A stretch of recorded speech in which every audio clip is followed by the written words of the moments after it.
Hi friends, welcome to mummy's kitchen. നോമ്പ് കാലമായതിനാൽ ഒരു അടിപൊളി ചായക്കടിയുടെ റെസിപ്പിയുമായാണ് ഞാൻ ഇന്ന് വന്നിട്ടുള്ളത്. വളരെ പെട്ടെന്ന് നല്ല ടേസ്റ്റിയായി ഉണ്ടാക്കാൻ പറ്റുന്ന ഒരു കടിയാണ്. എല്ലാവരും ട്രൈ ചെയ്ത് നോക്കി ഫീഡ്ബാക്ക് കമൻറ്റായി അറിയിക്കണം. അപ്പോൾ നമുക്ക് നേരെ റെസിപ്പിയിലോട്ട് പോകാം. ആദ്യം ഒരു പാനിലേക്ക് 2 ടേബിൾ സ്പൂൺ ഓയിൽ ഒഴിച്ചു കൊടുക്കാം. ചൂടായി വരുമ്പോൾ 3 സവാള കട്ട് ചെയ്തത് ഇട്ട് കൊടുക്കാം. ആവശ്യത്തിന് ഉപ്പും ചേർത്ത് ഇതൊന്ന് വഴറ്റിയെടുക്കാം.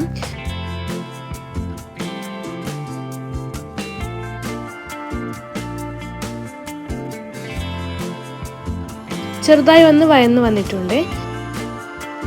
ഇനി ഇതിലേക്ക് 2 ടീസ്പൂൺ ഇഞ്ചി വെളുത്തുള്ളി പച്ചമുളക് പേസ്റ്റ് ഇട്ട് കൊടുക്കാം. ഇതിൻ്റെ പച്ചക്കുത്ത് മാറുന്നത് വരെ വഴറ്റിയെടുക്കാം.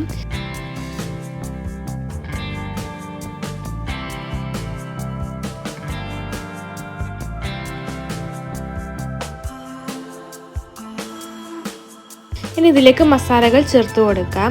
1/4 ടീസ്പൂൺ മഞ്ഞൾപ്പൊടി, 1/4 ടീസ്പൂണിൽ കുറച്ചധികം കുരുമുളക് പൊടി എടുത്തിട്ടുണ്ട്. 1/4 ടീസ്പൂണിൽ കുറവ് ഗരം മസാലയും എടുത്തിട്ടുണ്ട്. ഇതൊന്ന് വഴറ്റിയെടുക്കാം.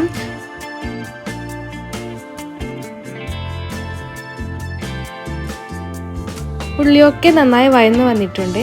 ഇനി ഇതിലേക്ക് അല്പം മല്ലിയില കട്ട് ചെയ്തത് ഇട്ട് കൊടുക്കാം. ഇനി ഇതിലേക്ക് ചിക്കൻ ഇട്ട് കൊടുക്കണം. ഉപ്പ്, മഞ്ഞൾപ്പൊടി, കുറച്ച് കുരുമുളക് പൊടി എന്നിവ ചേർത്ത് പൊരിച്ച ചിക്കൻ ചിക്കി എടുത്തിട്ടുണ്ട്. ഇനി നമുക്കിതിലേക്ക് ചേർത്ത് കൊടുക്കാം. ഇതൊന്ന് മിക്സാക്കി എടുക്കാം.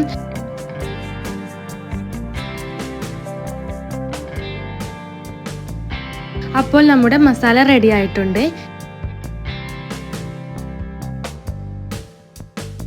നമ്മളിത് സമൂസ ഷീറ്റിലാണ് ചെയ്തെടുക്കുന്നത്. 2 സമൂസ ഷീറ്റ് ഇതുപോലെ ക്രോസായി വെച്ച് കൊടുക്കാം. ഇതിൻ്റെ നടുവിലായി മസാല വെച്ച് കൊടുക്കാം. ഞാനൊരു 5 മുട്ട പുഴുങ്ങി എടുത്തിട്ടുണ്ട്. അത് കട്ട് ചെയ്ത് വെച്ച് കൊടുക്കാം. എന്നിട്ട് ഇതുപോലെ ഓരോ സൈഡും മടക്കിയെടുക്കാം.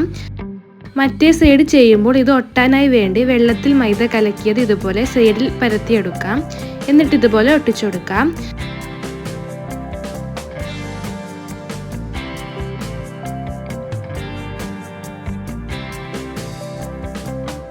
ബാക്കിയുള്ളതും ഇതുപോലെ ചെയ്തെടുക്കാം.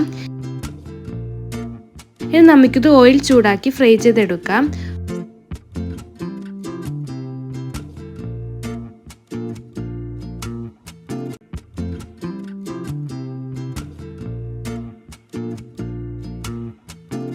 ഒരു ഗോൾഡൻ ബ്രൗൺ കളർ ആകുമ്പോൾ കോരിയെടുക്കാം.